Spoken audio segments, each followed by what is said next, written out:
여호수아 8장 3절에서 9절 말씀 함께 같이 읽도록 하겠습니다.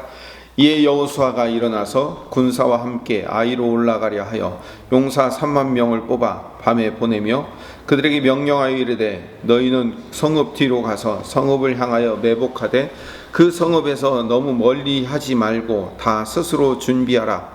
나와 나를 따르는 모든 백성은 다 성읍으로 가까이 가리니 그들이 처음과 같이 우리에게로 쳐 올라올 것이라.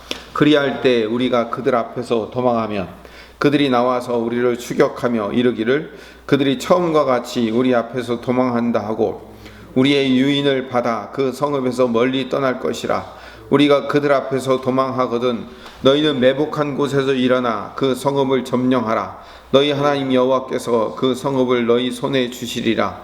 너희가 그 성읍을 취하거든 그것을 불살라 여호와의 말씀대로 행하라. 보라, 내가 너희에게 명령하였느니라 하고 그들을 보내매 그들이 매복할 곳으로 가서 아이 서쪽 베델과 아이 사이에 매복하였고 여호수아는 그 밤에 백성 가운데서 잤더라. 아멘. 오늘 우리가 읽은 본문 앞서 8장 1절에 보면 1절 마지막 부분에 그의 백성과 그의 성읍과 앞부분에 여호와께서 여호수아에게 이르시되 두려워하지 말라 놀라지 말라 군사를 다 거느리고 일어나 아이로 올라가라. 군사를 다 거느리고 올라가 아이로 올라가라고 얘기합니다. 그리고 오늘 본문 5절로 가봅시다. 오늘 우리가 읽은 본문 5절에 보면 나와 나를 따르는 모든 백성은 다 성읍으로 가까이 가리니. 그러니까 1절과 5절의 공통점이 뭘까요? 1절은 군사를 다 거느리고 일어나 아이로 올라가라. 5절도 나와 나를 따르는 모든 백성은 다 성읍으로 가까이 가리니. 공통점은 군사를 다 거느리고 모든 백성은 다 성읍으로 가까이. 그러니까 전부 다 같이 가라는 것을 얘기하고 있죠. 아이성을 점령하기 위해서 너희 군사를 다 데리고 가야 돼요. 60만 대군을 다 데리고 가야 돼요. 250만 명의 이스라엘 백성들 전체를 다 아이성 가까이 데리고 가야 되는 거예요. 그게 하나님이 아이성을 물리치는 방법인 거죠. 애초에 7장에 아이성에서 패배할 때 7장 3절 말씀에 보면 정탐꾼들이 아이성을 보고 와서 뭐라고 얘기해요? 아이성 올라가 봤더니 한 2-3천 명만 올라가면 저 조그만 성을 칠 수 있을 것 같습니다. 그들은 소수이니까 모든 백성을 그리로 보내어 수고롭게 하지 마소서라고 정탐꾼이 얘기했어요. 이 정탐꾼의 보고를 잘 들어보세요. 그들은 소수이니 모든 백성을 그리로 보내어 수고롭게 하지 마소서. 더 중요한 것은 이 정탐꾼의 이야기를 여호수아가 그대로 듣고 행했다가 실패한 거예요. 물론 그에 앞서 아간이 여리고성에서 취하지 말아야 될 것을 취한 일이 있었기 때문에 실패한 건 맞지만 정탐꾼의 말을 듣고 여호수아가 정탐꾼의 뜻대로 정탐꾼이 보고한 대로 행했다가 가나안 땅에서 정복 역사 중에서 처음이자 마지막 실패를 경험하는 거예요. 여호수아는요 한 번도 실패가 없었어요. 언제 실패합니까? 이 아이성에서 실패해요. 정탐꾼들의 이야기를 듣고 2-3천명만 보내면 돼? 그럼 한 3천명쯤 보내면 되겠다 싶어서 7장 4절에 한 3천명쯤 그리로 올라갔다가 아이 사람 앞에서 도망하니 패배한 거죠. 이게 여호수아와 이스라엘 백성들의 교만일 수 있고 하나님의 명령에 대한 순종이 아니라 자기 생각대로 했던 그 인간의 삶의 전형을 그대로 보여주고 있는 거죠. 제가 전에도 여러 번 강조했지만요, 이 가나안 땅이라는 땅은요 애초에 이스라엘 백성들 자기들의 힘으로 점령할 수 없는 땅이었다니까요. 오죽하면 가나안 40년 전에, 정확히 얘기하면 38년 전에 가데스 바네아에서 10명의 정탐꾼들이 40일 동안 가나안 땅을 두루 정탐하고 돌아와서 했던 말이 그것이 그 정탐꾼들의 말이, 그 정탐꾼들이 했다는 말이 거짓말은 아니었어요. 이 땅은 우리가 정복할 수 없는 땅입니다 라고 얘기했던 말이 맞아요. 엄밀한 의미에서는 맞다고요.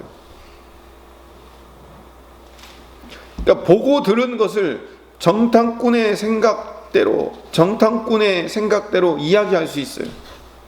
근데 중요한 것은 이 정탐꾼의 뜻에 따라 하는 것이 아니라 하나님의 인도하심을 기다려야 되는 거예요.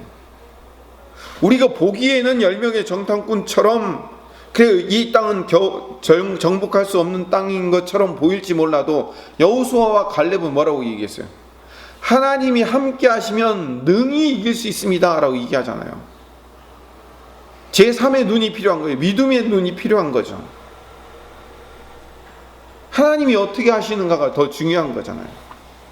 마찬가지로 40년 후에 이 아이성을 정탐할 때도 정탐꾼들이 했던 얘기는 거기 그 코딱지만한 땅 한 2-3천 명 올라가면 되지 않을까요? 라고 정탐꾼의 눈으로 그렇게 보고했을 수 있지만 여호수아는 아무리 2-3천 명만 올라가도 될 만한 그런 코딱지만한 성일지라도 하나님의 뜻을 물어야죠. 하나님이 뭐라고 말씀하시는지에 따라가야죠. 그게 이스라엘이 가나안 땅을 이길 수 있는 유일한 방법인 거예요. 아무리 강한 여리고성일지라도 마치 수천 명만 보내면 무너지는 그런 조그만 성인 것처럼 이스라엘 백성들이 무기 한 번 사용하지 않고 여리고성을 무너뜨렸어요. 반대로 아무리 약하고 조그만 아이성일지라도 하나님이 함께 하시지 않으면 결코 무너뜨릴 수 없는 난공불락의 성인 거예요. 그래서 오늘 1절 말씀과 5절 말씀이 반복하는 것처럼 아이성은 모든 군사를, 모든 백성을 다 움직인 거예요. 백성들 사이에 이런 얘기 있을 수 있죠. 아니, 저 코딱지만한 성을 점령하려고 이스라엘 군대 전부 움직여야 됩니까? 저 한 주먹거리도 안 되는 저 성 점령하려고 우리가 밤새도록 매복해서 숨어서 기다렸다가 그것도 거짓으로 도망하는 척 뒤로 물러갔다가 아이성 군사들이 다 빠져나오면 뒤에서 공격하는 저렇게 치사한 방법을 사용해야 됩니까? 인간적으로 그렇게 얘기할 수 있는 거예요. 그런데 하나님의 방법은 인간의 방법과 다른 거예요. 하나님은 하나님의 방식으로 이끄시는 거예요. 그걸 우리는 순종하라고 요구받고 있는 거죠. 그래서 순종이라는 것은요, 하나님께 주권을 드리는 최고의 훈련인 거죠. 우리가 실패하느냐 성공하느냐의 이 차이는 이거예요. 내 눈에 보이는 대로 행할 것인가, 하나님께 뜻을 묻고 하나님의 방법대로 갈 것인가의 차이인 거예요. 이 결단에 따라 내 인생이 실패할 수 있는가 성공할 수 있는가의 차이가 여기서 드러나는 거예요. 내 눈에 보기에 뻔히 저거 성공할 것 같아요. 저거 하면 될 것 같아요. 근데 그렇게 빤히 저렇게만 하면 충분히 될 것 같고 성공할 것 같고 이길 것 같은데 안 될 수 있는 거예요.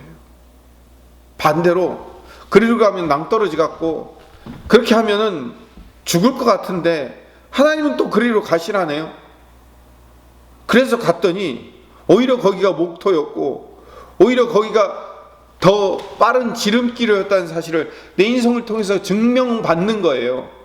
그래서 내가 잘했느냐 못했느냐로 결론을 내리는 것이 아니라 하나님이 내 인생을 도우시면 이렇게 승리할 수 있는구나 라는 것을 인생에서 배우는 거예요. 하나님의 뜻에 따라가는 것이 내 눈에 보이기는 아무것도 아닌 것 같아도 그게 승리하는 길이고, 내 눈에 보이기는 저게 진짜 성공하는 길 같고 승리하는 길 같아도 하나님의 뜻을 묻지 않고 그냥 그리로 내달리면 거기가 낭떠러지였구나 라는 것을 내 인생 전체를 통해서 발견하는 거예요. 그리고 천국 가는 거예요.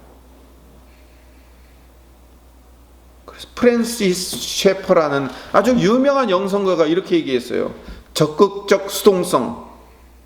우린 적극적으로 주님을 의지하는 거예요. 아이성의 승리는 하나님의 계획하심에 순종하는 거예요. 하나님이 마치 그 제갈국명이 유비 관우 장비에게 작전을 지어서 너는 어디에 숨어 있고 너는 어디에 가 있고 너는 무슨 징조가 일어나면 이렇게 행동하고 라고 탁 제갈국명이 지시를 내리잖아요. 그럼 나중에 보면요 그대로 이루어지는 거예요. 하나님이 우리 인생의 제갈공명이신 거예요. 그 띄엄띄엄 해놔가지고 도대체 뭔지를 잘 몰라요. 그런데 그 큰 그림을 보고 계시는 분은 하나님이셔요. 그래서 큰 그림을 보고 계시는 그 하나님을 의지하라는 거예요. 우리는 우리 인생에서 내 인생을 걸어가면서 작은 것밖에 못 봐요. 지금 당장 내 눈앞에 있는 것밖에 못 보잖아요. 여러분, 성막을 건축할 때도 하나님이 세부적으로 장이 몇 큐빗, 광이 몇 큐빗 해가지고 가로, 세로 몇 센치까지 다 일일이 세세하게 지시를 하셔요. 하나님이 그렇게 아주 세세하게 센치까지 재가지고 지시하는 이유가 뭘까요? 성막을 짓는데 인간의 생각이나 인간의 방법이 들어가지 못하도록 막기 위한 하나님의 계획인 거예요. 여러분, 교만은 내가 잘났다고 막 어깨에 힘주고 으스대는 거, 이것만 교만이 아니에요.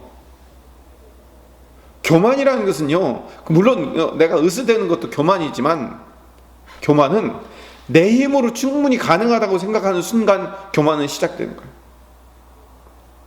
저거 조그만 일이니까 저거 충분히 내가 해도 가능하겠네. 저런 건 기도도 필요 없네. 저런 건 하나님 의지할 필요 없네. 이게 벌써 교만이 싹 트는 거예요. 우리 인간이 이렇게 생각합니다.